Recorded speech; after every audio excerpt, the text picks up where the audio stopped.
हमारे इस दुनिया में कुछ अजीब किस्म के प्राणी होते हैं, जैसे कि ये जो सबको हाई करके आ रही हैं। किसका इंतज़ार है इनको? किसी का या किसी चीज़ का? जैसे ही उनकी नज़र उस किसी चीज़ पे पड़ती है तो उनकी स्पीड बढ़ जाती है, और वो होती है चाय। लेकिन लेकिन लेकिन हमें चाय से थोड़ी मतलब है। हमें मतलब है हमारे यहाँ पर जो हमारी पापा की परी थी, ये परी आपके इस कॉर्नर तक एक स्पीड से आई और उस कॉर्नर से चाय तक दूसरे स्पीड तक गई। तो अगर मैं आपसे पूछूं कि इनके पहले कॉर्नर से पहले जो पार्ट था वहाँ पे उनकी स्पीड 10 मीटर पर सेकंड थी और उसके बाद चाय तक 20 मीटर पर सेकंड थी, तो इस मामले में उनकी एवरेज वेलोसिटी क्या होगी? मान लेते हैं कि भाई दोनों जगहों पर डिस्टेंस सेम है, तो आपको पता ही है फॉर्मूला भाई 2v1 v2 अपन v1 प्लस v2। तो आप क्या करोगे? v1 को v2 से मल्टीप्लाई कर दोगे 10 into 20 divide by v1 plus v2 20 plus 10 तो हो जाता है 30। सो 2v1 v2 आपका हो गया 600 इंटू 2200 और 1200 डिवाइड बाई 30 हो गया। तो आपका बेसिकली जवाब आ जाता है 0 0 कटने के बाद 40। सिंपल सी बात है ना? तो 40 मीटर पर सेकंड आपकी एवरेज वेलोसिटी हो जाती है। लेकिन अगर मैं आपसे पूछूं कि चाय देखने से पहले उस एग्जैक्ट कॉर्नर में खुशबू जी की कितनी थी वेलोसिटी उस इंस्टेंट में, उस छोटे से टाइम में, तो आपका क्या जवाब होगा? सोच रहे हो? एग्जैक्टली तो आज का ये जो वीडियो है ये इसी वेलोसिटी के बारे में है, जो हमेशा एक इंस्टेंट पे निकाली जाती है, और इसे हम कहते हैं इंस्टेंटेनियस वेलोसिटी। एग्जैक्टली यही निकालना है आज हमें, कि यानी कि भाई आपका एक पर्टिकुलर इंस्टेंट, एक छोटे से वक्त में जितनी वेलोसिटी होती है किसी भी पॉइंट में, उस इंस्टेंट में होने वाली वेलोसिटी को हम कहते हैं इंस्टेंटेनियस वेलोसिटी। अगर आप बोलोगे सर उस इंस्टेंट में स्पीड निकाले तो इंस्टेंटेनियस स्पीड, किसी भी इंस्टेंट पे एक्सेलरेशन निकाले तो इंस्टेंटेनियस एक्सेलरेशन, उस इंस्टेंट पे आप जो भी चीज निकालोगे वहां पर इंस्टेंटेनियस वर्ड आगे लग जाएगा। इतनी ही सिंपल होती है इंस्टेंटेनियस वेलोसिटी। आज हम सीखने वाले हैं कि भाई इस इंस्टेंटेनियस वेलोसिटी को निकालते कैसे हैं, ये एवरेज वेलोसिटी से कितनी डिफरेंट है, और ये इससे आपके एनसीईआरटी में जितने सवाल हैं और साथ ही साथ आपके नीट में जितने भी सवाल आते हैं वो आज हम करने वाले हैं, और थोड़े से हल्के से चस्के के लिए जेईई मेंस एडवांस के भी सवाल सॉल्व करते हैं। क्या कहते हो? रेडी हो? तो वीडियो को एंड तक देखना। Make sure hit the like button, share this friends, subscribe to the channel. Welcome to this session guys, this is Abhishek, master teacher of physics at Vedantu. कैसे चल रही है बच्चों जिंदगी? कैसे हो मेरे शेरो शेडियो? सब बढ़िया एकदम। आज हम इन डेप्थ समझने वाले कि भाई velocity, average velocity, instantaneous velocity के बीच में डिफरेंस क्या होता है, अभी शुरुआत कर देते हैं। ठीक है, तो यार सबसे सिंपल तरीके से समझेंगे, कोई भी कॉम्प्लिकेशन नहीं चाहिए हमें हर एक चीज को इन डेप्थ समझना है, तभी जाकर नीट में और जेईई में हमारा स्कोर निकलेगा, है ना? तो सबसे पहले हम समझ लेते हैं कि भाई वेलोसिटी क्या होती है इन जनरल। तो और वेलोसिटी को समझने के लिए हमारे पास बेसिक एग्जांपल्स हमने ऑलरेडी ले लिया, तो अभी हम ग्राफ के थ्रू समझने की कोशिश करते हैं। ठीक है, तो मान लीजिए कि ये आपका डिस्टेंस टाइम ग्राफ है, डिस्टेंस सेकंड्स में है, और आपका जो टाइम सेकंड्स में है, डिस्टेंस आपका मीटर में है। ठीक है बेटा, तो अगर मैं यहाँ पर एक बेसिक सा आपको यहाँ पर एक ग्राफ बना दूं, ऐसे मान लीजिए स्ट्रेट लाइन मोशन का मैंने ग्राफ बना दिया है, और ये देखकर पता चल जाता है कि सर डिस्टेंस टाइम ग्राफ है और ये लीनियर ग्राफ है, तो ये कौन से टाइप ऑफ मोशन हो जाएगा? हमें भी पता है, आपको भी पता है, ये हो जाएगा आपका प्यारा सा यूनिफॉर्म मोशन। क्यों? क्योंकि डिस्टेंस टाइम के साथ प्रोपोर्शनली बढ़ रहा है और स्पीड कांस्टेंट होती है इस ग्राफ में। लीनियर ग्राफ जब होता है डिस्टेंस टाइम ग्राफ का, उसको हम यूनिफॉर्म मोशन ग्राफ कहते हैं। ये आपने क्लास 9 में भी सीखा होगा। अगर इस मामले में हमें वेलोसिटी निकालनी है, अगर इस मामले में हमने स्पीड निकालनी है, velocity speed straight line motion same है, तो यहां पर हम कैसे निकालेंगे? अगर आपको याद हो तो आपको पता होगा सर डिस्टेंस टाइम ग्राफ का जो स्लोप होता है, स्लोप क्या होता है बच्चों? ये जो कर्व है, ये क्या है बेटा? ये आपका कर्व है ना? और ये क्या है? ये आपका एक्स एक्सिस है ना? और ये आपका वाई एक्सिस है। ठीक है, तो ध्यान से सीखो, ध्यान से समझो। The angle made by the curve and the x axis is what we call it as slope। ठीक है, इस एंगल, जो एंगल बना हुआ है थीटा, इसको हम स्लोप कहते हैं। ठीक है, जिनको बेसिक आइडिया नहीं है, जिनको नहीं पता कि स्लोप क्या होता है, distance time graph, velocity time graph हम डिटेल में और भी जानेंगे, बट आज के सेशन में ये कॉन्सेप्ट पता होना जरूरी है। थोड़ा बहुत तो जो चीजें 9th में याद होगी तो अच्छी बात है, नहीं याद है तो इसलिए मैं बेसिक समझा रहा हूँ। ठीक है, तो इसको हम कहते हैं slope. The angle between the curve, जो भी आपने बनाया हुआ है ग्राफ में, और जो एक्स एक्सिस है उसके बीच का जो एंगल होता है उसको हम स्लोप कहते हैं। ठीक है, बात समझ में आ गई? तो ये स्लोप अगर हम निकालेंगे, डिस्टेंस टाइम ग्राफ में जो स्लोप बनता है वो बताती है हमें स्पीड। वैसे ही डिस्प्लेसमेंट टाइम ग्राफ का बनेगा अगर हमारा स्लोप, तो वहां पे वेलोसिटी बताएगी। तो अगर यहाँ पे स्लोप की वैल्यू निकाल देते हो तो आपको मिल जाती है यहाँ पर स्पीड। ठीक है, अब स्लोप की वैल्यू निकालते कैसे? अगर आपको याद हो अगेन, तो स्लोप की वैल्यू हम निकालते थे, मान लीजिए अगर मेरा ये पॉइंट ए है और ये पॉइंट बी है। ठीक है, ये जो कर्व है मेरा, इस कर्व का मुझे स्लोप निकालना है, ये एंगल निकालना है थीटा। तो हम कैसे निकालते थे? हम निकालते थे tan थीटा करके। कैसे करके निकालते थे भाई? tan थीटा करके हम निकालते थे स्लोप। स्लोप का फॉर्मूला होता है tan थीटा। स्लोप का क्या फॉर्मूला होता है? स्लोप का फॉर्मूला होता है tan थीटा। तो यहां पर tan थीटा सर कहाँ है सर परपेंडिकुलर और बेस का है? tan थीटा क्या होता है? परपेंडिकुलर अपॉन बेस होती है ना, यही होती है tan थीटा। सर कहाँ है सर परपेंडिकुलर और बेस? भाई ये आपका ग्राफ बना हुआ है, तो यहाँ पर इस पॉइंट को ऐसे जोड़ दो, दो बन गया आपका ट्राइंगल, है ना। तो मान लो ये ए बी और ये सी हो गया, ठीक है, ए बी और सी हो गया, बराबर है, सॉर्टेड है। मान लो ए पे जो पॉइंट बन रहा है यहाँ पर वाई एक्सिस पे वो y1 है, और x का जो कोऑर्डिनेट बन रहा है वो x1 है। यहाँ पर जो आपका b पॉइंट पे जो भी आपका y पे कोऑर्डिनेट बन रहा है वो y2 है, और ये वाला यहाँ पर कोऑर्डिनेट x2 है। तो ये बन गया आपका। तो बेसिकली आप क्या करोगे यहाँ पर BC अपॉन परपेंडिकुलर जो है आपका BC है अपॉन आपका बेस हो जाएगा AC, और आप BC को क्या लिख सकते हो? BC को आप लिखोगे सर ये y2 माइनस y1 है BC, है ना। y2 से लेके y1 का बीच का डिस्टेंस है आपका BC, बराबर है, और आपका AC क्या है? x2 माइनस x1, ये बन गया। तो ये बन जाता है आपका स्लोप का जनरल फॉर्मूला। स्लोप या तो आप tan थीटा के थ्रू करो, और या तो फिर अगर आपको थीटा नहीं दिया हुआ तो फिर y2 minus y1 upon x2 minus x1 कर दोगे, तो फिर आपको स्लोप मिल जाएगी किसी भी दो पॉइंट में, ठीक है। आप चाहो तो ये पूरा ए भी लेने के बदले ये छोटा पॉइंट भाग भी ले सकते हो। मान लो अगर मैंने यहां पर दो पॉइंट बना दिए, तो फिर ये दो भाग ले लेना, इसको एक ऐसे ट्राइंगल मान के, इसे आप y2 ले लेना, इसे आप y1 ले लेना, और यहां से आप x1 ले लेना, और यहां से आप x2 ले लेना। वैल्यूज डाल देना, वैल्यू आ जाएगी आपको, जो भी वैल्यू आ जाएगी वो आ जाएगी, ठीक है। और ये आपको क्या दे देगा? ये आपको दे देगा स्पीड। क्यों दे देगा स्पीड? क्योंकि भाई एसेंशियली ये क्या है? y2 माइनस y1 क्या है? ये y एक्सिस है। x2 माइनस x1 क्या है? ये x के कोऑर्डिनेट्स है x एक्सिस में।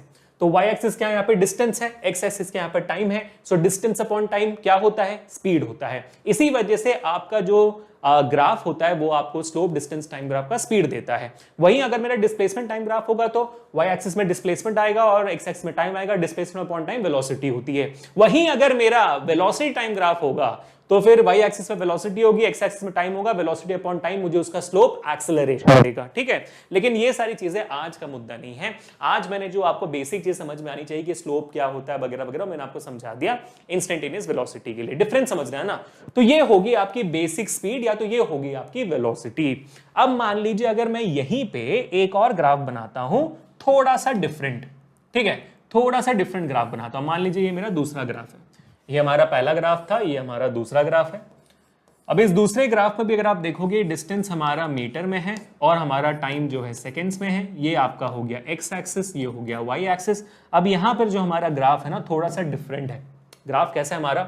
पहले मान लीजिए ग्राफ ऐसे जाता है और उसके ग्राफ मान लीजिए ऐसे जा रहा है, ठीक है। बात समझ में आ गई? ग्राफ हमारा डिफरेंट जा रहा है। तो अगर मैं आपसे पूछूं भाई ये कौन सा टाइप ऑफ मोशन है, तो आप तो डेफिनेटली बोलोगे सर ये तो फिर आपका ऑफ कोर्स ही बात है नॉन यूनिफॉर्म मोशन है, क्योंकि आप देखोगे ग्राफ हमारा लीनियर नहीं है। ओवरऑल ग्राफ जो हमारा है वो थोड़ा सा नॉन यूनिफॉर्म है। वो क्या है बेटा? वो नॉन यूनिफॉर्म है। अगर आपको ये स्ट्रेट लाइन देख कंफ्यूजन हो रही है ना, तो मैं आपके लिए भाई और इजी बना देता हूं। मेरा काम है आपके लिए चीजें इजी बनाना, ठीक है।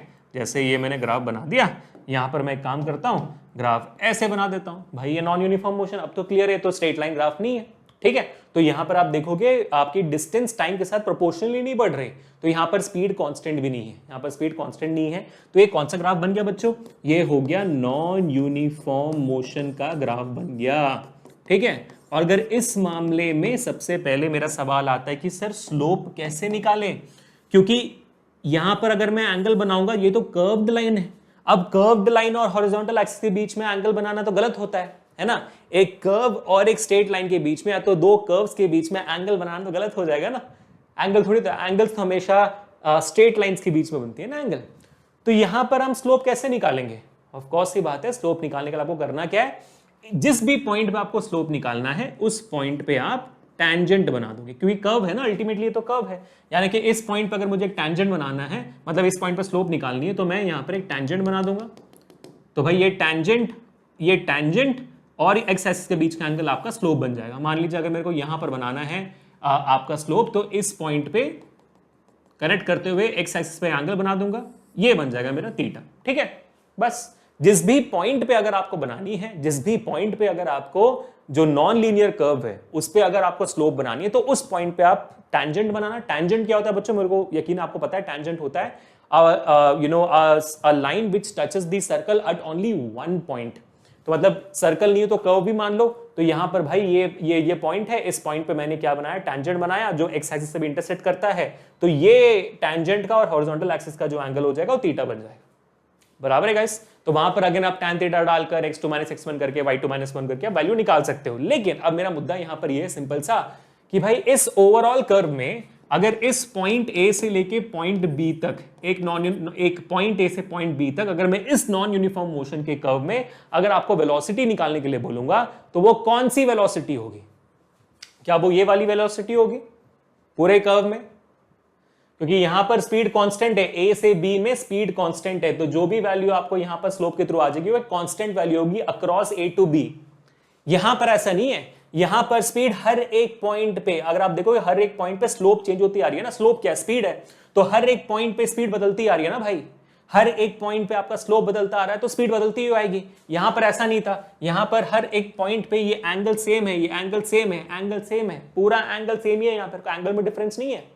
यहां पर ऐसा नहीं है, यहां पर एंगल डिफरेंस है, टेंजेंट अलग अलग बन रहा है, स्लोप डिफरेंट हो रहा है, तो स्पीड डिफरेंट है। तो यहां पर जो आप स्पीड निकालोगे वो कौन सी होगी बेटा? वो आपकी होगी एवरेज स्पीड या एवरेज वेलोसिटी होगी। यहां पर जो निकालोगे, यहां पर आप एवरेज निकालोगे, क्योंकि ये non uniform motion, non uniform motion में पॉइंट ए से पॉइंट बी तक अगर आप वेलोसिटी निकालते हो, स्पीड निकालते हो, वो नॉन यूनिफॉर्म मोशन में एवरेज स्पीड एवरेज वेलोसिटी होता है। बात समझ में आ गई आपको? ठीक है। अब इन्हीं दो ग्राफ में गाइस, अब इन्हीं दो ग्राफ में अगर आपको कोई कहे कि अभिषेक बाबू एक काम करिए, मुझे ना इस ग्राफ में एग्जैक्टली इस पॉइंट पे इस ग्राफ में जो वेलोसिटी है बताइए, इस ग्राफ में जो स्पीड है वो बताइए, तो मैं क्या करूंगा भाई? मैं इस पॉइंट के अक्रॉस जो y एक्सिस की वैल्यू है वहां से डिस्टेंस निकालूंगा, इस पॉइंट के अक्रॉस जो मेरी x एक्सिस की वैल्यू है वहां से मैं टाइम निकालूंगा, तो मेरे पास डिस्टेंस और टाइम आ जाएगा, उस बेसिस से मेरी वैल्यू स्पीड की आ जाएगी। तो यहां पर जो मैंने ये स्पीड निकाला, वो क्या हो गया? वो बन जाता है इंस्टेंटेनियस स्पीड या इंस्टेंटेनियस वेलोसिटी। क्यों?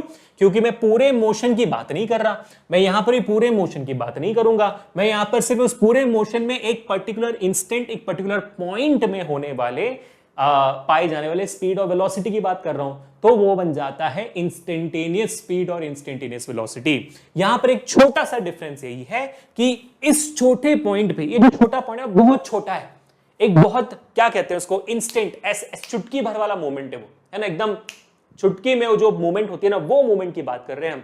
तो ये चुटकी तो भाई फ्रैक्शन ऑफ ए सेकंड में होती है ना, तो बहुत छोटा टाइम का वैल्यू है यहां पर, है ना। So the value of t is actually dt and the value of course the displacement, अगर मैं डिस्प्लेसमेंट को x मान लेता हूं तो dx होता है। तो यहां पर जो मेरा डिस्टेंस है वो dx बन जाती है और जो मेरा टाइम है वो dt बन जाती है।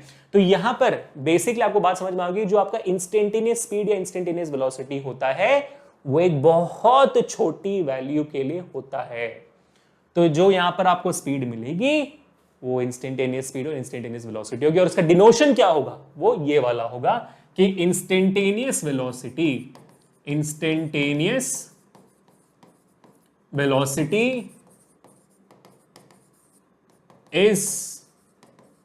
एट अ पॉइंट, क्या है? वेलोसिटी आपका हो जाएगा dx/dt। इसको सब लोग नोट डाउन कर दे, बहुत बहुत इंपॉर्टेंट पॉइंट है। हमने सीखा हुआ है 11th ग्रेड में, छोटी से छोटी वैल्यू को dt कहते हैं, छोटे से छोटे वैल्यू को dx कहते हैं। अगर डिस्टेंस में हो, dt में हो, d लगा जाता है। तो बेसिकली समझ में आ गया कि यहां पर हमें डिफरेंशिएशन करनी है ना। वैसे ही अगर मान लो अगर मैं नॉन यूनिफॉर्म मोशन में, इस नॉन यूनिफॉर्म मोशन में अगर आपको बोलूं भाई इस पॉइंट में ना मुझे चाहिए कि भाई क्या है इंस्टेंटेनियस वेलोसिटी, तो आप क्या करोगे? इस पॉइंट से आने वाला dx निकालोगे, इस पॉइंट से आने वाला dt निकालोगे और फिर dx/dt कर दोगे और आपको जो वैल्यू आएगी वो आपकी हो जाएगी इंस्टेंटेनियस वेलोसिटी। तो क्या डिफरेंस है आपके जनरल वेलोसिटी में, एवरेज वेलोसिटी में और इंस्टेंटेनियस वेलोसिटी में? जनरल वेलोसिटी जो होती है वो हम निकालते हैं हमारे यूनिफॉर्म मोशन के केस में, तो वहां पर कोई इशू नहीं होती, वहां पर वेलोसिटी कांस्टेंट होती है अक्रॉस द मोशन। मैं यहां से मार्केट तक जा रहा हूं, सेम स्पीड में जा रहा हूं, तो मेरी अक्रॉस सेम स्पीड है। लेकिन जैसे मेरा नॉन यूनिफॉर्म मोशन होता है जहां पर मेरी स्पीड कांस्टेंट नहीं होती है, वहां पर आप किसी को भी एक स्पीड नहीं बता सकते हो, अपनी एक वेलोसिटी नहीं बता सकते हो। वहां पर आपको अपनी एवरेज वेलोसिटी बतानी पड़ती है कि भाई एज एन एवरेज ना, जब मैं बैंगलोर से चेन्नई जा रहा था तो भाई एज एन एवरेज मेरी स्पीड कार की थी 50 किलोमीटर पर आवर। मैं एज एन एवरेज बता दिया, मैं नहीं बोलूंगा कि भाई आधी दूर तक मेरी इतनी वेलोसिटी, उसके बाद फिर मैं वेलोसिटी बढ़ा दी, ये बोलने का मतलब नहीं था। एवरेज स्पीड मैंने 80 में है, ऐसे बोल दूंगा, बात खत्म हो गई, ठीक है। तो वो नॉन यूनिफॉर्म मोशन के लिए होता है। अब इन दोनों केसेस में, चाहे वो यूनिफॉर्म मोशन हो या नॉन यूनिफॉर्म मोशन, अगर मैं एक चुटकी भर वाले पॉइंट पे निकालना चाहता हूं मेरी स्पीड ऑफ वेलोसिटी, उस पॉइंट पे जो मेरी ऑब्जेक्ट की स्पीड ऑफ वेलोसिटी होगी उसको मैं इंस्टेंटेनियस स्पीड या इंस्टेंटेनियस वेलोसिटी कहूंगा।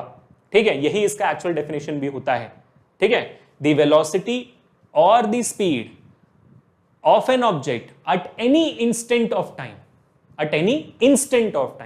is called as instantaneous speed or instantaneous velocity। और क्योंकि वो इंस्टेंट जो है बहुत छोटा होता है, बहुत minute fraction of the second के लिए होता है, इसलिए हम उसको dt बोलते हैं, और माइन्यूट फ्रैक्शन ऑफ डिस्टेंस के लिए होता है तो उसको हम dx बोलते हैं। तो v हो जाएगा आपका dx अपॉन dt, ये इसका फॉर्मूला है। ठीक है बेटा, तो अब आपके दिमाग में एक बात तो आगे होगी, अच्छा सा तो यहां पे डिफरेंशिएशन लगने वाला है क्योंकि dx अपॉन dt आ चुकी है, x का डिफरेंशिएशन हो सकता है मल्टीपल तरीकों में। बिल्कुल सही कहा आपने बेटा, बिल्कुल सही सोचा भी है। इसलिए अभिषेक सर आपको रेकमेंड करेंगे कि आप ना मेरा जो सेशन था डिफरेंशिएशन वाला, अगर आपने नहीं देखा हुआ है, thanks to all of you students, अब ये डिफरेंशिएशन वाला वीडियो ट्रेंडिंग पर है, रैंक कर रहा है यूट्यूब पर, बहुत सारे बच्चे देख रहे हैं, कमेंट कर रहे हैं, प्यार दे रहे हैं, बहुत बहुत शुक्रिया आप लोगों का। तो अगर आपने मेरा डिफरेंशिएशन नहीं देखा तो देखना जरूर, आपके 11th और 12th दोनों के लिए इंपॉर्टेंट है, आपके स्कूल के लिए, बोर्ड्स के लिए, नीट के लिए, जेई के लिए, सबके लिए इंपॉर्टेंट। अगर आपने नहीं देखा तो बहुत बुरी बात है, आपको देख लेना चाहिए अभी। अब सर आपके हमारे इस इंस्टेंटेनियस वेलोसिटी और स्पीड के लिए क्या ये डिफरेंशिएशन के सारे फॉर्मूले याद रखने की जरूरी है? आई वुड सजेस्ट यू, बिल्कुल नहीं बेटा, बिल्कुल याद रखने की जरूरत नहीं है। स्पेशली नीट वालों के लिए और जेई वालों के लिए, जितना मैंने देखा हुआ है, जितने भी सवाल मैंने देखे हुए हैं, I have not seen anything more than this power rule. ठीक है, मोस्टली सारे सवाल इंस्टेंटेनियस स्पीड के, वेलोसिटी के पावर रूल के बेसिस में होते हैं। अब ये पावर रूल थोड़ा सा आप ध्यान दीजिए, हम इसको थोड़ा प्रैक्टिस करके फिर आगे बढ़ते हैं सवाल सॉल्व करने के लिए। हमारा थियरी कंप्लीट हो चुका, अभी हमें सिर्फ सवाल सॉल्व करना है। ठीक है बेटा, तो ये पावर रूल क्या कहता है कि अगर आपका x पावर n है जिसका आप डिफरेंशिएशन कर रहे हो, x पावर n डिफरेंशिएशन आप कर रहे हो, और इसकी वैल्यू क्या आ जाएगी, n सामने आ जाएगी, nx to the power n-1 हो जाएगा। यानी कि अगर मैं आपको एक सिंपल अंडरस्टैंडिंग में आपको एग्जांपल दूं, ठीक है, एग्जांपल देता हूं मैं, आप इसको प्रैक्टिस कर लो अच्छे से। ठीक है, एग्जांपल नंबर ए, मान लीजिए आपका वैल्यू है x²। ठीक है, तो इसका डिफरेंशिएशन क्या होगा, dx² का डिफरेंशिएशन क्या होगा? बहुत सिंपल है, आपको समझना है। क्या बोला था मैंने, फॉर्मूला क्या है बेटा, फॉर्मूला यहां पे देखो, अगर आपका x पावर n है तो dx power n divided by dx जो आपका डिफरेंशिएशन होता है वो क्या होता है, n सामने आ जाएगा, nx, और n पावर -1 हो जाएगा। ठीक है, तो n क्या है, 2 है यहां पर, तो 2 सामने आ जाएगा, 2x हो जाएगा, और 2 - 1 हो जाएगा, n पावर -1, तो वैल्यू क्या आ जाएगी, 2x पावर 1। ठीक है, बराबर है, समझ में आ गई बात। चलो और प्रैक्टिस करते हैं। मान लीजिए x पावर 5 है, तो क्या होगा बेटा, आपका डिफरेंशिएशन यहाँ पर dx पावर 5 बाई dx का डिफरेंशिएशन क्या होगा, 5 सामने आ जाएगा, x टू द पावर 5 -1 हो जाएगा, 5x पावर 4 हो जाएगा। ठीक है, बात खत्म। ओके, ऑल राइट, एक और ट्राई करते हैं, चलो आ जाओ। x रूट x है, मान लीजिए अगर आपका रूट x है, तो यहाँ पे रूट x का डिफरेंशिएशन क्या होगा, differentiation of root x d by dx of root x is what, root x क्या होती है, रूट x एक्चुअली होती है d बाई dx, अगर बोलूंगा x पावर 1/2 होती है कि नहीं, x पावर 1/2 होती है, तो फिर इसका डिफरेंशिएशन क्या हो जाएगा, 1/2 सामने आ जाएगा, x पावर 1/2 -1 हो जाएगी, so 1/2 x to the power 1/2 -1 is -1/2, है ना, बराबर है गाइस, परफेक्ट है, सॉर्टेड है, बहुत सिंपल, एग्रीड, हो गया ना, पक्का ना, ठीक है। ऐसे ही फिर आपका डिफरेंशिएशन क्या होगा, ऐसे फिर आपका डिफरेंशिएशन आप बोल सकते हो क्यूब रूट ऑफ x का क्या होगा, वो भी आप कर सकते हो। Everything remains and continues happening. ठीक है, कोई कंफ्यूजन नहीं है इसमें। चलो एक और एग्जांपल मैं आपको देता हूं, मान लीजिए कि भाई 6x³ अगर आपका फॉर्मूला है, यहां पर डिफरेंशिएशन करना है आपको d by dx of 6x³ अगर आपका डिफरेंशिएशन आपको करना है, तो इसको आप कैसे करोगे, इसको आप कैसे करोगे, यहां पर देखो 6 जो है उसमें x की टर्म नहीं है, तो 6 जो है कांस्टेंट वैल्यू है, वो बाहर आ जाएगा, तो 6 बाहर आ जाएगा, 6 को आप बाहर रखो। ठीक है, x³ का डिफरेंशिएशन क्या होता है, x³ का आपने डिफरेंशिएशन देखा सर, सेम फॉर्मूला लगेगा, यहाँ पर 3 सामने आ जाएगा, x³ -1, तो x3 पर -1 2 हो जाता है, ये आपका बन जाता है वैल्यू, तो 6 × 3 18x² बन जाता है। ठीक है, परफेक्ट है। अब मैं आपको एक सवाल देता हूं, इसका जवाब मुझे जल्दी से अभी यहाँ पर चैट में दीजिएगा। 7x पावर 6 अगर मैं करूंगा तो मेरी डिफरेंशिएशन की वैल्यू क्या आएगी, जल्दी से मुझे जवाब दीजिए कमेंट सेक्शन में। 7x पावर 6 का डिफरेंशिएशन जल्दी बताइए चैट में, जल्दी बताइए चैट में, क्या जवाब आएगा, क्या जवाब आएगा, जल्दी बताइए, जल्दी बताइए, सब लोग जल्दी बताइए क्या वैल्यू आएगी यहाँ पर। ठीक है, कर लिया सबने, ठीक है, तो यहाँ पर क्या होगा भाई, 7 सामने रहेगा, और x पर 6 का हो जाएगा 6x पर 5 है ना, तो 7 6 42 x पर 5 ये आपकी हो गई डिफरेंशिएशन की वैल्यू। ठीक है, तो हमने प्रैक्टिस कर ली, यही चीज अभी हमें आगे आने वाले सवालों में भी करना है। ठीक है बेटा, चलो ओके पहला सवाल बहुत बेसिक सवाल, क्वेश्चन प्रैक्टिस करने वाले हैं अभी हम। क्वेश्चन प्रैक्टिस करेंगे बेसिक लेवल से और जाएंगे एडवांस लेवल तक। ठीक है, और ज्यादा सवाल भी नहीं, आज बहुत कम सवाल है, क्योंकि इंस्टेंटेनियस स्पीड वेलोसिटी से पीवाईक्यू जितने मैंने देखे हुए हैं आते हैं, ट्रिकी आते हैं, अच्छे आते हैं, तो साथ में करते हैं। ठीक है, so the displacement of a point moving in a straight line is given by x is equal to 80 square minus 40। ठीक है, आप क्या दिया हुआ है यहाँ पर, डिस्प्लेसमेंट दिया हुआ है x which is 8t square minus 4t। ठीक है बेटा, दिया हुआ है आपको यहाँ पर टाइम के टर्म्स में दिया हुआ है। Then the velocity of the particle is 0 at, आपकी वेलोसिटी ऑफ अ पार्टिकल 0 कब होगी? ठीक है, वेलोसिटी ऑफ अ पार्टिकल 0 कब होगी, यानी कि, और यहां पर क्या दिया हुआ है आपको, देखो ऑप्शंस में सेकंड्स में दिए हुए हैं वैल्यूज। मतलब क्या हुआ, पहली बात आपको इस x dx दी, आपको x दी हुई है जो आपका डिस्प्लेसमेंट है, इसका dx by dt करेंगे तो वेलोसिटी हो जाएगा ना, इंस्टेंटेनियस वेलोसिटी क्या है, इंस्टेंटेनियस वेलोसिटी आपका dx by dt है, तो आपको यहां से वेलोसिटी मिल जाएगी। आपको यह बताना है किस सेकंड में आपकी वेलोसिटी 0 होती है, तो पहले आप dx by dt तो निकालो, आगे कहानी हम खुद कर लेंगे। dx by dt अगर आप करोगे तो 8t स्क्वायर का क्या होगा भाई, t का स्क्वायर है तो t2 सामने आ जाएगा, t2 पर -1, और तो यहां पर बेसिकली हो जाएगा 2t, differentiation of t square is 2t, 8 तो कांस्टेंट बाहर रहेगा। ठीक है, माइनस 4t का डिफरेंशिएशन क्या होता है, 4 होता है, क्योंकि t पर -1 0 हो जाती है, बात खत्म, 1 सामने आया, क्लियर है। तो यहां पर वैल्यू क्या हो जाएगी मेरी, 8 × 2 16t -4, परफेक्ट, 16t -4 मेरी वैल्यू आ गई। अब आपसे यह पूछा जा रहा है किस वक्त आपका वेलोसिटी 0 होगा, तो वेलोसिटी को अगर मैं 0 मान लूं तो मेरे को टाइम मिल जाएगी ना। ठीक है, तो मैं यहां पर क्या बोलूंगा, कंसिडरिंग और assuming my velocity is equal to 0, so 0 is equal to 16t -4, perfect. तो ये -4 यहां पर आ गया, 16t यहां पर आ गया, तो आपका वैल्यू हो जाएगा 16t इज इक्वल टू 4, बराबर। तो 4 1 जा होता है, 4 4 जा होता है, so t is equal to 1/4 seconds, यानी कि 0.25 सेकेंड्स पे आपकी वेलोसिटी 0 होती है। 0.25 सेकेंड्स, ऑप्शन 2 यहां पर दिया हुआ है, option number 2 0.25 seconds, perfect guys, easy. ठीक है, ज्यादातर सवालों में आपको बस ये वेलोसिटी तक करना होता है, हो गया, वेलोसिटी निकाल दिया आपने।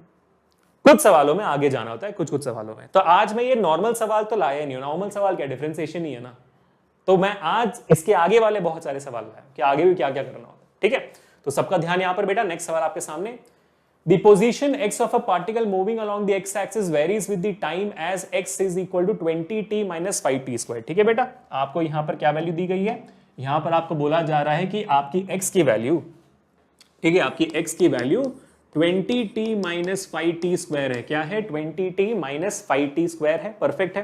ठीक है, okay, where x is in meters and t is in seconds, the particle reverses its direction of motion at, आपका पार्टिकल डायरेक्शन रिवर्स कब करेगा, अगेन ये कॉन्सेप्ट वाइज समझो इसको, कि आपका जो डायरेक्शन रिवर्स कब करेगा, रिवर्स होती कब है, जैसे मान लीजिए आप एक गाड़ी में ऐसे आगे की तरफ जा रहे हो, सामने की तरफ जा रहे हो, अगर आपको डायरेक्शन ऑफ मोशन रिवर्स करना है तो कैसे कर सकते हो आप, तो जिस डायरेक्शन में आप जा रहे हो उस डायरेक्शन में पहले आपको गाड़ी रोकनी पड़ेगी ना, है कि नहीं, फिर आपको रिवर्स आना पड़ेगा।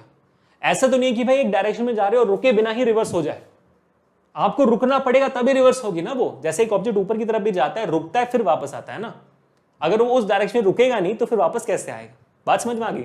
सो the particle reverses its direction of motion at when velocity is 0, है ना, यानी कि आप गए सामने डायरेक्शन में जा रहे हो, वेलोसिटी 0 हुई, फिर आपने रिवर्स लिया, बात समझ में आई। तो यहां पर अगेन वही केस है, वेलोसिटी जब 0 होती है तब जाकर आपका डायरेक्शन रिवर्स होता है, उसके बाद आपकी डायरेक्शन रिवर्स होती है। बहुत अच्छा कॉन्सेप्ट है बेटा ये, बहुत अच्छा कॉन्सेप्ट, बहुत अच्छा सवाल भी है, समझ में आ गए। तो यहां पर आप देखो कि ऑप्शंस डिस्प्लेसमेंट में दिया हुआ है, ऑप्शन डिस्प्लेसमेंट में दिया हुआ है, ये कैसे करेंगे सर, तो ये बोल रहे हैं कि भाई कितना डिस्टेंस ट्रैवल करने के बाद, मान लीजिए आपका पॉइंट ए से ये बंदा निकल रहा है, इस डायरेक्शन में जा रहा है पॉइंट बी पे, और पॉइंट बी से रिवर्स मार कर आ रहा है, तो यहां पर इसकी वेलोसिटी 0 हो गई। सवाल आपसे पूछ रहे हैं कि भाई ए से बी तक का डिस्टेंस क्या है, ये बताओ, जहां से वो रिवर्स करके आ रहा है, तो कैसे निकालोगे आप, एक काम करते हैं पहले वेलोसिटी निकालते हैं ना। तो अगेन यहां पर हम क्या करेंगे, dx बाई dt करेंगे, जिससे हमें क्या मिलेगी, वेलोसिटी मिलेगी। तो वैल्यू क्या आएगी यहाँ पर 20t का 20 हो जाएगा, माइनस 5t2 स्क्वायर का आपको 10t बन जाएगा, ठीक है। 2t स्क्वायर का भाई 2t पर 1 हो जाता है, तो 5 इंटू 2 10t हो जाता है, ठीक है। सो 20 माइनस 10t आपका हो गया वेलोसिटी, ठीक है। अब वेलोसिटी इक्वल टू 0 अज्यूम करो, ठीक है। सो अज्यूमिंग वेलोसिटी टू बी 0, तो आपका टाइम कितना मिलेगा, तो 0 is equal to 20 minus 10t को इस तरफ ला दो तो is equal to 20, so t is equal to 20 by 10, that is basically 2 seconds, ठीक है। तो सर टाइम क्यों आपने निकाला, क्योंकि हमें समझ में आ गया कि भाई 2 सेकंड के वक्त पर आपकी वेलोसिटी 0 है, 2 सेकंड के वक्त पर। तो यानी कि हमें बस ये निकालना है कि इन 2 सेकंड्स में आपके ऑब्जेक्ट ने कितना डिस्टेंस ट्रैवल किया, बस। समझ में आई बात। तो अभी जो बेसिक सवाल था उससे एक और स्टेप हम आगे चले गए। आपको निकालना क्या, कितना डिस्टेंस ट्रैवल किया ना, कितना डिस्टेंस कब ट्रैवल किया, कितना डिस्टेंस ट्रैवल किया रुकने से पहले, लेकिन रुका कब, रुका 2 सेकंड में। तो 2 सेकंड में जब रुका तो कितना डिस्टेंस ट्रैवल किया, वो 2 सेकंड को इस इक्वेशन में डाल दो, क्योंकि x क्या, x तो डिस्टेंस है यहां पर, है ना, x तो डिस्टेंस है ना, the position of an particle at x, तो डाल दो वहां पे 2 सेकंड, तो आपको वैल्यू मिल जाएगी, है कि नहीं। तो यहां पर अगर मैं डालता हूं t is equal to 2 seconds, तो मेरी वैल्यू क्या आएगी, x is equal to 20 into 2 minus 5 into 2 square, ठीक है, 2 स्क्वायर। तो मेरी वैल्यू क्या आएगी, x is equal to 20 into 40 minus 5, 2 का स्क्वायर होता है 4, तो 5 माइनस 20 हो गया। सो x is equal to 20 metre मेरा फाइनल आंसर होता है, जो मेरा ऑप्शन 3 है। देख लो बेटा, आ गया बराबर, ऑप्शन 3 मेरा 20 मीटर है। इजी क्वेश्चन, इजी लग रहा है, अब चीजें कॉन्सेप्ट ठीक है। अब देखो, जैसे मैंने कहा बोर्ड एग्जामिनेशन क्लास 11 तक आपका सवाल यहीं पे खत्म हो जाएगा, वेलोसिटी निकालने तक। इंस्टेंटेनियस वेलोसिटी आपने निकाल दी उस पॉइंट पे, ये सारे वेलोसिटी जो हम निकाले इंस्टेंटेनियस वेलोसिटी। बच्चों ये समझ में आ रहा है आपको, क्योंकि आप एक पर्टिकुलर इंस्टेंट के लिए निकाल रहे हो, dx बाई dt कर रहे हो, है ना। फिर जैसे ये रिवर्स वाला सवाल हो गया, या तो ऑब्जेक्ट कब रुकती है वो सवाल हो गया, वो हमने वेलोसिटी को 0 मान लिया, तो वैल्यू आ गई। आप पूछ रहे हैं कि भाई कितना क्या कहते हैं कितना डिस्टेंस ट्रैवल करेगा, तो हमने वो टी की वैल्यू जो मिली उसको उठा के वहां डाल दिया, खत्म बात, ठीक है बराबर। चलो अब अगला सवाल करते हैं, साथ में करते हैं, आ जाओ। ये आपका एनसीईआरटी का सवाल है। एनसीईआरटी में बस यही एक एग्जांपल है जो इंस्टेंटेनियस वेलोसिटी से आया हुआ है, यही एक सवाल है आपके पूरे किताब में जो इंस्टेंटेनियस स्पीड ऑफ वेलोसिटी से, ठीक है। क्या है भाई, the position of an object moving along x axis given by x is equal to a plus bt square, ठीक है बेटा। आपको यहाँ पे बोला हुआ है कि x की वैल्यू क्या है, a प्लस bt स्क्वायर, ठीक है, a प्लस bt स्क्वायर आपको x की वैल्यू दी गई है, परफेक्ट है। अब आगे आगे आगे हाँ का है, where a is 8.5 metre, b is 2.5 metre per second square, ठीक है। a की वैल्यू आपको दिया हुआ है 8.5 मीटर और b की वैल्यू दी गई है 2.5 metre per second square, 2.5 metres per second square, ठीक है, ओके परफेक्ट। आगे क्या है, and t is measured in seconds, what is its velocity at t is equal to 0 and t is equal to 2 seconds. Velocity निकालनी है 0 second पे 2 second पे, बराबर ये है इंस्टेंटेनियस वेलोसिटी का सवाल कि 0 सेकंड पे कितनी वेलोसिटी है इंस्टेंट पे बताओ, और दूसरे सेकंड पे कितनी वेलोसिटी ये बताओ, ठीक है। तो निकालते हैं पहला सवाल। तो x तो आपको दिया हुआ है ना, x को आपको दी हुई है बराबर, तो अगर मैं dx बाई dt करता हूं जो मेरे को क्या देगी, इंस्टेंटेनियस वेलोसिटी देगी। तो a तो कांस्टेंट है, कांस्टेंट का डिफरेंशिएशन 0 हो जाता है फिर, है ना, क्योंकि वहां पर कोई x का टर्म है नहीं।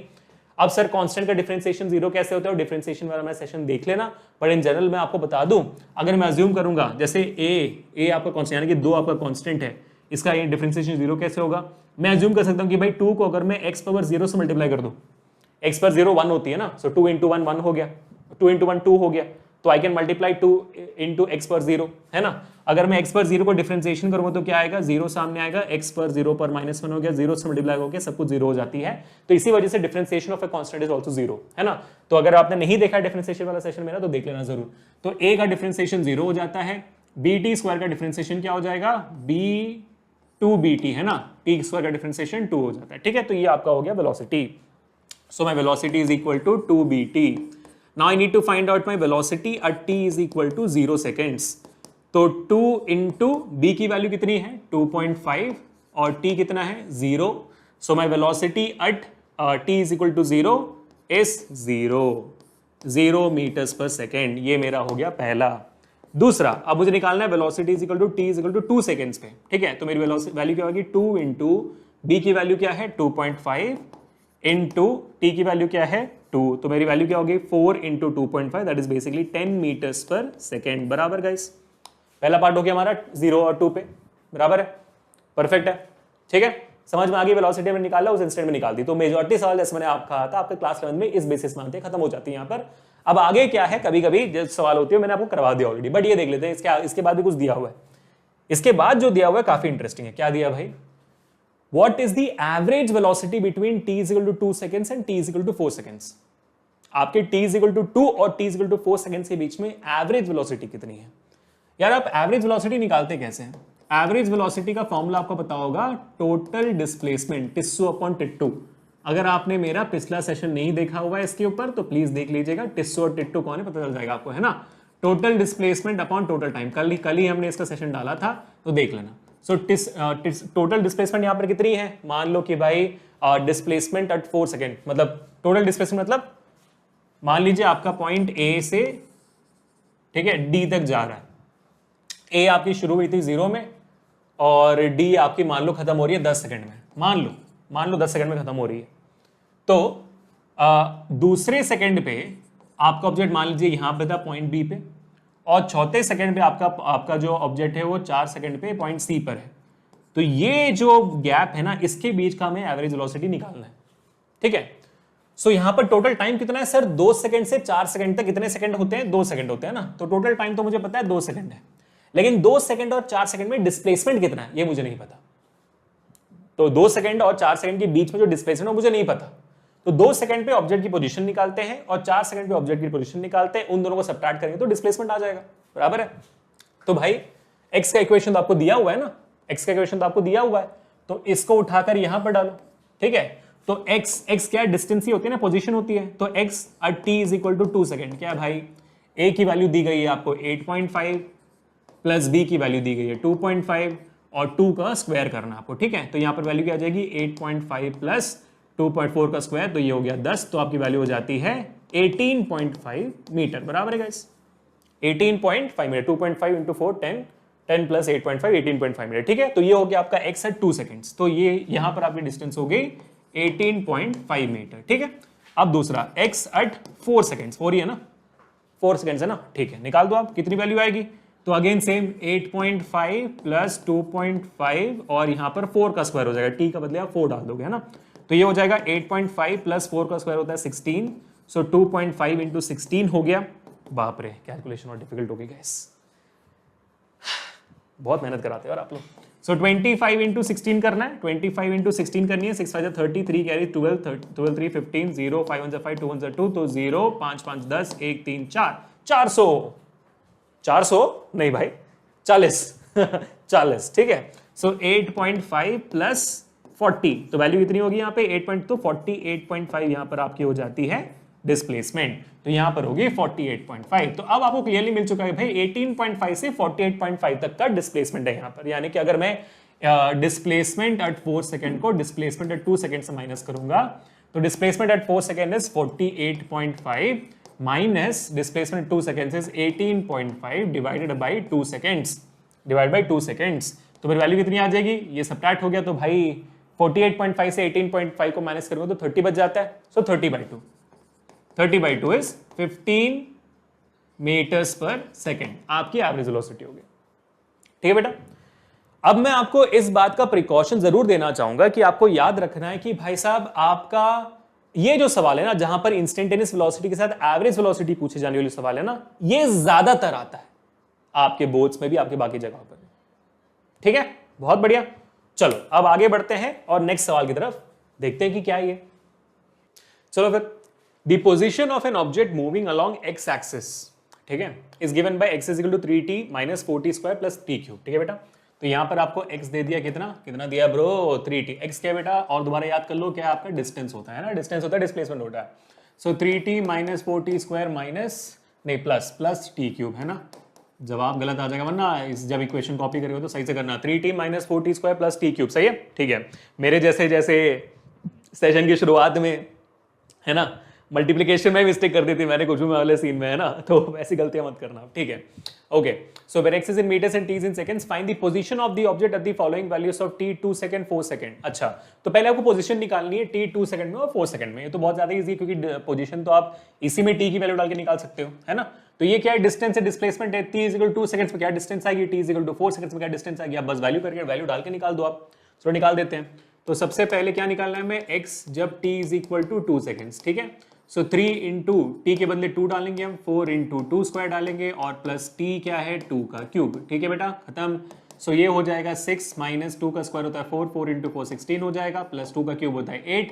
तो यहाँ पर वैल्यू आ गई और यहाँ पर अगर हम करेंगे तो हमारे पास आ जाएगा कि भाई साहब 8 6 हो जाता है आपका 14, 14 माइनस 16 माइनस 2 आपका आ जाता है मीटर, जो आपका है डिस्प्लेसमेंट, सही है, बराबर है, -2 मीटर आपका डिस्प्लेसमेंट आ जाता है। अब दूसरा क्या है भाई, t is equal to 4 seconds में, तो x is equal to t is equal to 4 seconds में क्या आएगा, अगेन 3 इंटू 4 माइनस 4 इंटू 4 का स्क्वायर प्लस 4 का क्यूब। ये सारी चीजें अभी आपको मुझसे ज्यादा तेजी से करनी है ना। तो 4 3 से 12 हो जाएगा, माइनस 4 4 16, 16 4 से 64 हो जाता है, माइनस 4 का क्यूब अगेन 16 इंटू 4 64 हो जाता है कि नहीं। तो 64 माइनस है, ये प्लस है ना, देखो गलती करता रहता हूँ मैं ऐसी चीजें, है ना, ये तो प्लस है। तो आपका 64 कट गया तो वैल्यू कितना बच गई, 12 मीटर बच गया यहाँ पर आपका जवाब। तो आपका पहला पार्ट यहाँ पर आ चुका है आपके सवाल का। अब दूसरा पार्ट क्या है, तीसरा पार्ट क्या है, what is the object's displacement between t is equal to 0 and t is equal to 4। आपके t इज इक्वल टू 0 में और t इज इक्वल टू 4 के बीच में डिस्प्लेसमेंट कितना है आपने ऑब्जेक्ट का, ठीक है भाई। तो t इज इक्वल टू 0 में ऑब्जेक्ट का पोजीशन क्या निकालते हैं, t इज इक्वल टू 4 में ऑब्जेक्ट का पोजीशन आप ऑलरेडी निकाल चुके हो, आप फिर उन दोनों को सब्ट्रैक्ट कर लोगे तो फिर आपको डिस्प्लेसमेंट मिल जाएगा, है कि नहीं। तो चलो निकाल देते हैं भाई, what is the position of x at t is equal to 0, कितना है आपका, t के बदले 0 डालेंगे तो 3 इंटू 0 हो गया, आपका माइनस 4 इंटू 0 का स्क्वायर हो गया, प्लस 0 प्लस आपका 0 का क्यूब हो गया। तो 3 इंटू 0 0 होता है, माइनस 4 इंटू 0 0 होता है, प्लस 0 का क्यूब 0 होता है, तो वैल्यू होगी 0। यानी कि आपका जो है position of the object eight at t is equal to 0, t is equal to 0 is basically equal to 0 and position of the object at t is equal to 4 is basically equal to 12 metre, है ना। तो इन दोनों के बीच में आपका displacement कितना है बेटा, तो आपको इतना ही करना है, क्या करना है, x at 4 minus x at 0 is basically equal to the displacement which is equal to 12 minus 0, that is your 12 meters। बात खत्म हो गई, डिस्प्लेसमेंट यहाँ पे 12 मीटर हो गया, ठीक है। अब तीसरा हो गया, ये हो गया। अब चौथा क्या है भाई, चौथा क्या बोलता है, what is the average velocity for the time interval from t is equal to 2 seconds to t is equal to 4 second. अब आपको एवरेज वेलोसिटी निकालनी है, और एवरेज वेलोसिटी के लिए आपको क्या फॉर्मूला बताया था, हम जानते हैं टिट्टू अपॉन टिट्टू, यानी कि total displacement upon total time. Total time कितना है यार, 2 सेकंड से 4 सेकंड, तो टोटल टाइम कितना है भाई, 2 सेकंड का है ना। और टोटल डिस्प्लेसमेंट कितना है यहाँ पर, displacement t is equal to 2 seconds में -2 मीटर है और t is equal to 4 seconds में 12 मीटर है कि नहीं। तो displacement final position minus initial position ना, सो फाइनल पोजीशन आपका होता है 12 मीटर, इनिशियल पोजीशन आपका होता है -2 मीटर, ठीक है। तो माइनस ऑफ -2 मीटर, तो यहाँ पर वैल्यू क्या आ जाएगी, 12 माइनस और प्लस ये हो जाता है आपका plus 4 divide by 2, so 12 plus 4 हो जाता है 16, 16 बाई 2 आपकी हो जाती है 8 मीटर्स पर सेकेंड, आपकी बन जाती है बहुत ही प्यारी सी एवरेज वेलोसिटी। बात खत्म हो गई, easy, very easy, no issues at all. तो देखा, ये काफी अच्छा सवाल है वैसे, और ये डीसी पांडे जी की किताब से उठाया मैंने, तो ये काफी अच्छा सवाल है ये। इसमें आपका इस कॉन्सेप्ट से रिलेटेड हर एक चीज पूछा जा रहा है कि टाइम को डालकर डिस्टेंस डिस्प्लेसमेंट कैसे निकालते हैं, और फिर एंड में डिस्प्लेसमेंट कैसे निकालते हैं दो पोजीशन के बीच में, एवरेज वेलोसिटी कैसे निकालते हैं। अगर यहां पर एक और पॉइंट डालना होता अगर आपके 11th में एग्जामिनेशन में इसको 5 मार्क का सवाल बनाना होगा, तो सिंपल सी टीचर यहां पर आपको वेलोसिटी निकालने के लिए बोल देगा, जहां पर आपको dx by dt करनी होगी। तो आप क्या कर दोगे, इसको डिफरेंशिएट करोगे तो 3 minus 8t plus 3t square बन जाएगा, तो आपका वहां पर वेलोसिटी भी आपको आ जाएगी। तो 5 मार्क का सवाल भी यहां से बन सकता है, बहुत ही प्यारा सवाल है। चलो अब आगे बढ़ते हैं टू द नेक्स्ट क्वेश्चन। हाँ जी, का है ये सवाल, the displacement of a body along x axis depends upon time as root x is equal to t plus 1, then the velocity of the body. Now this is a theoretical question, अच्छा देख कर लगता है लेकिन ऐसा है नहीं, it's again a numerical question. अब इसको कैसे करना है, बहुत सिंपल तरीके से करना है। देखो, then the velocity of the body increases with time, decreases with time, independent of time, none of these. तो यानी कि आपको यहां पर वेलोसिटी निकालनी तो जरूर है। तो यहां पर x क्या दिया हुआ है, यहां पर आपको दिया हुआ है कि root x is equal to t plus 1, x नहीं दिया, रूट x दिया हुआ है। तो पहले हम यहां से x निकालते हैं। x कैसे निकालेंगे हम क्या करेंगे, दोनों साइड का स्क्वायर कर देंगे, स्क्वायरिंग बोथ साइड्स, है ना। आप दोनों साइड को स्क्वायर कर सकते हो, इक्वेशन में है।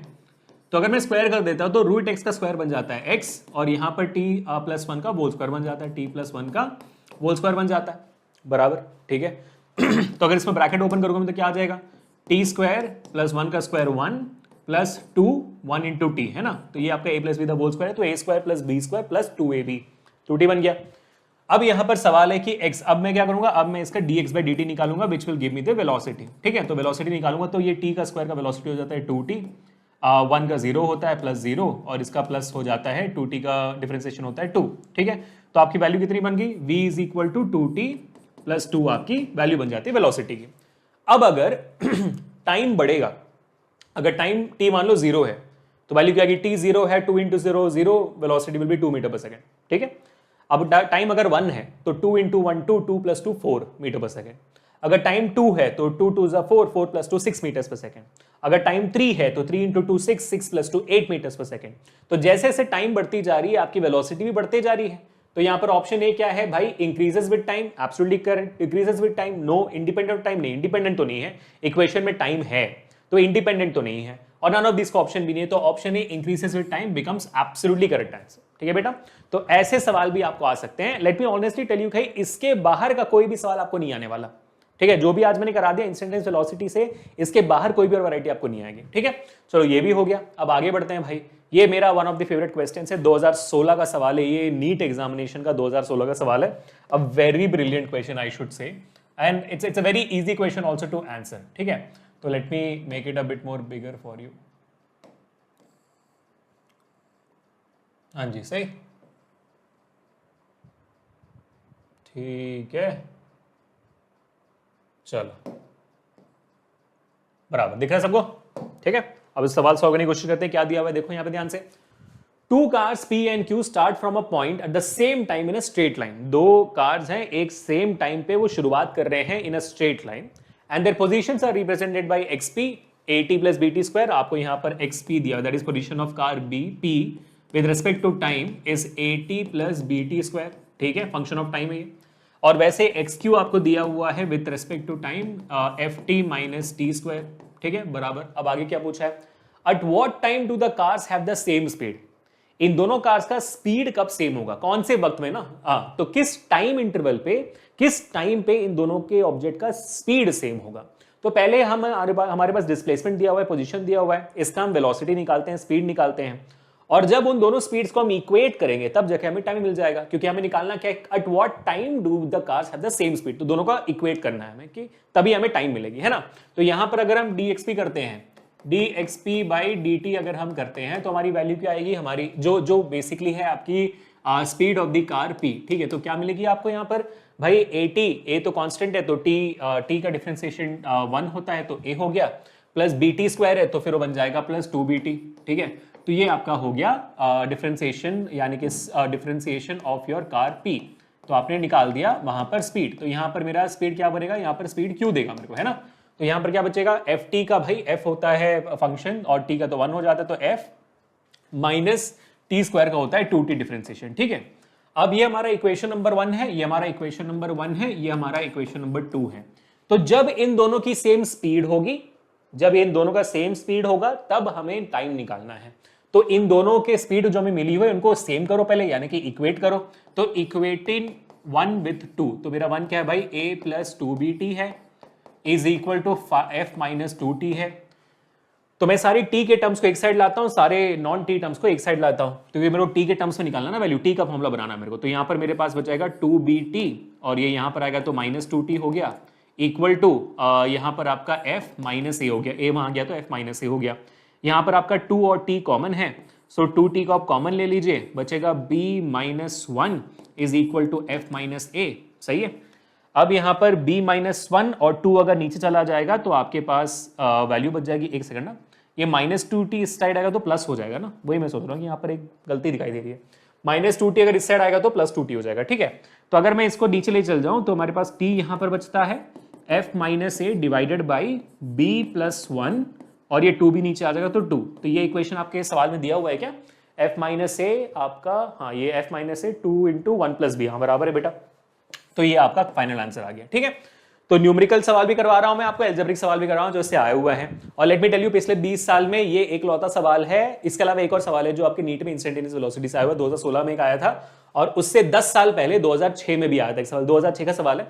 और ये काफी फेमस सवाल है, क्योंकि मैंने जितने भी क्या कहते हो आप, जितने भी गाइड्स, जितने भी रिफ्रेशर्स, जितने भी वेबसाइट्स मैंने देखे हुए हैं, उन सारे जगहों पर ये सवाल जरूर मेंशन्ड है, इस टाइप का सवाल जरूर मेंशन्ड है, इंस्टेंटेनियस वेलोसिटी और स्पीड के थ्रू। Let me tell you guys, ये आज का हमारा आखिरी सवाल भी है, ठीक है। तो इसको पूरे शिद्दत और ध्यान से करो। आपके सामने सवाल ये रहा, a particle moves along a straight line OX at a time t in seconds, at distance s in meters of the particle from O is given by, तो आपको x दे दे यहां पर प्यार से 40 plus 12t minus T cube, है ना। तो x आपको क्या दिया हुआ है, 40 plus 12t minus T cube, ठीक है, दे दिया आपको, ओके परफेक्ट। अब आगे, how long would the particle travel before coming to rest, similar सवाल, how long would the particle travel before coming to rest हमें निकालना। बिफोर कमिंग टू रेस्ट मतलब कितने दूर आपका ऑब्जेक्ट ट्रैवल करेगा रेस्ट पर आने से पहले। रेस्ट पर आने से पहले मतलब वेलोसिटी 0 होने से पहले, ठीक है, बराबर है, ओके। तो अब हम यहां पर क्या करेंगे, हमें पहले यह समझना है, a particle moves along a straight line OX, a particle moves along a straight line OX। तो अगर हमें बताना है कि भाई रुकने से पहले कितना डिस्टेंस ट्रैवल करेगा, तो आपको यह तो पता होना चाहिए कि भाई रुकने से पहले कितना डिस्टेंस ट्रैवल कर चुका है कि नहीं। मान लो कि भाई आपका ऑब्जेक्ट यहां पर आकर रुक रहा है पॉइंट बी पे, कितना डिस्टेंस ट्रैवल किया रुकने से पहले, वो कैसे पता चलेगा कि भाई स्टार्टिंग पोजीशन क्या, उससे पहले कैसे पता चलेगा। अगर मान लो यहां पर इसका स्टार्टिंग पोजीशन है, फिर मैं बोलूंगा अच्छा तो यहां से यहां तक ट्रैवल करने के लिए यहां से यहां तक रुकने के लिए उसने इतना डिस्टेंस ट्रैवल किया। अगर मुझे स्टार्टिंग पॉइंट पता ही नहीं है तो फिर ये डिस्प्लेसमेंट कैसे निकालूंगा मैं, because what is displacement, displacement is the shortest distance between the initial and the final position. If I don't have the initial position, how will I find out the final position. Clear है, समझ में आया, बढ़िया, ठीक है। तो इसका मतलब यह है कि अगर मैं मान लूं कि इस पॉइंट पे t इज इक्वल टू 0 है, तो मुझे मेरा इनिशियल पोजीशन मिल जाएगा, यानी कि x इनिशियल पोजीशन मिल जाएगा। और उसके बाद फिर मैं b निकालूंगा, b निकालते हुए मेरे को xf मिल जाएगा, ठीक है। फिर इन दोनों को जब मैं सबट्रैक्ट करूंगा, जब मैं फाइनल पोजीशन को इनिशियल पोजीशन सबट्रैक्ट करूंगा, तब जाके मुझे डिस्प्लेसमेंट मिल जाएगी कि भाई रुकने से पहले इतना डिस्प्लेसमेंट हुआ है, ठीक है। तो आप t इक्वल टू 0 डालो x इनिशियल निकालने के लिए, तो x इनिशियल निकालना है at t is equal to 0, तो भाई t की वैल्यू 0 डालो यहाँ पे, तो 40 प्लस 12 इंटू 0 माइनस 0 क्यूब, तो यहाँ पर वैल्यू आ जाती है 40 मीटर्स। तो ये मेरा इनिशियल पोजीशन है, यानी कि मेरा ऑब्जेक्ट जो है शुरुआत कर रहा है 40 मीटर्स, तो यानी कि मेरा इनिशियल पोजीशन कितना हो गया बेटा, 40 मीटर का मेरा इनिशियल पोजीशन हो गया, परफेक्ट है, बराबर हो गया, ठीक है। अब मुझे निकालना है कि बिफोर कमिंग टू रेस्ट, अब ये टाइम नहीं पता मुझे कि रेस्ट पे कब आएगा।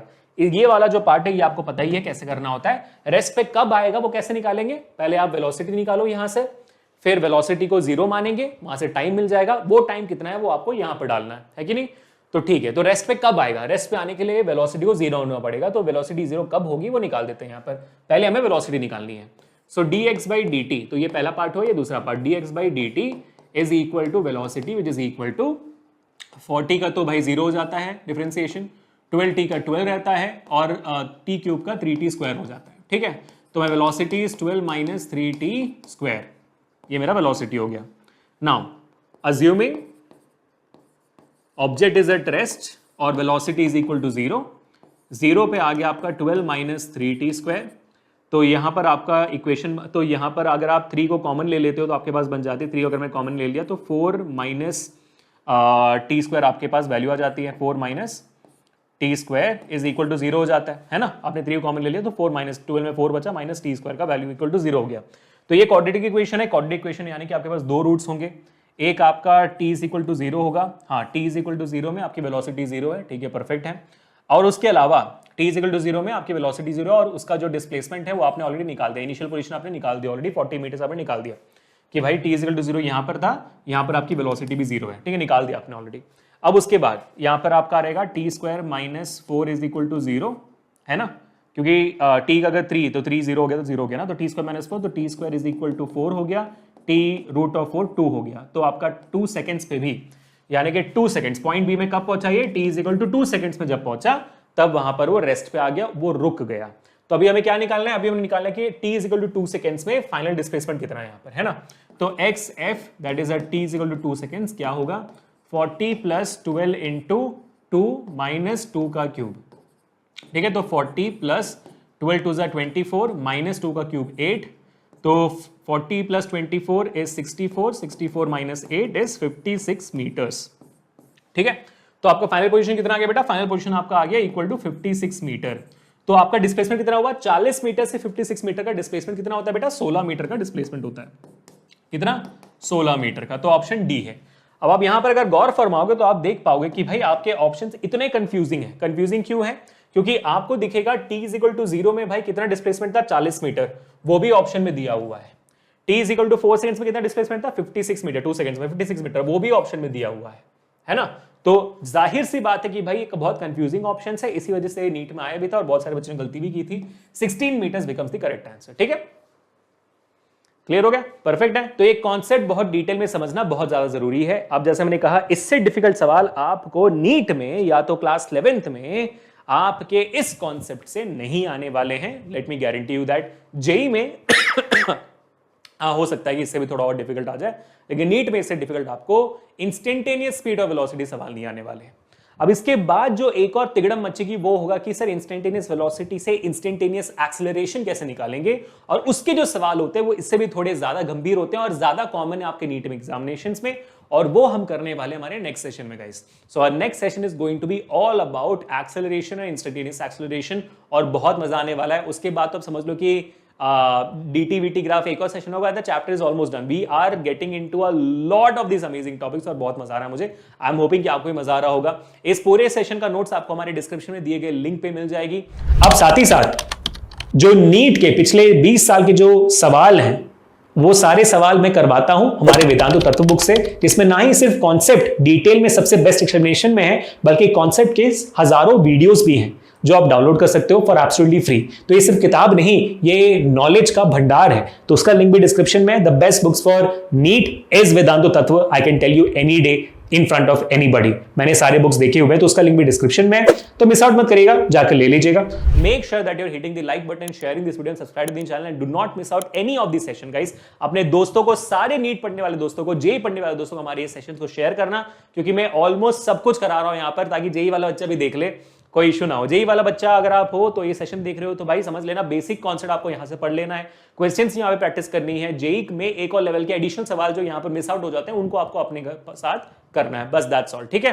बाकी आप फुल टू परफेक्ट हो। बढ़िया बेटा, तो मिलते हैं नेक्स्ट सेशन में। Until this Abhishek signing off for today. Enjoy your life, stay home, stay safe and stay strong. Let me tell you guys, let me start my 9th and 10th का प्रथा 9th and 10th channel में जो मैं करता हूं कि session के and में एक थंडर आई-फाई तो मिलना चाहिए, है ना, इतना मेहनत के लिए। सो थंडर आई-फाई रेडी, फेस पीपल।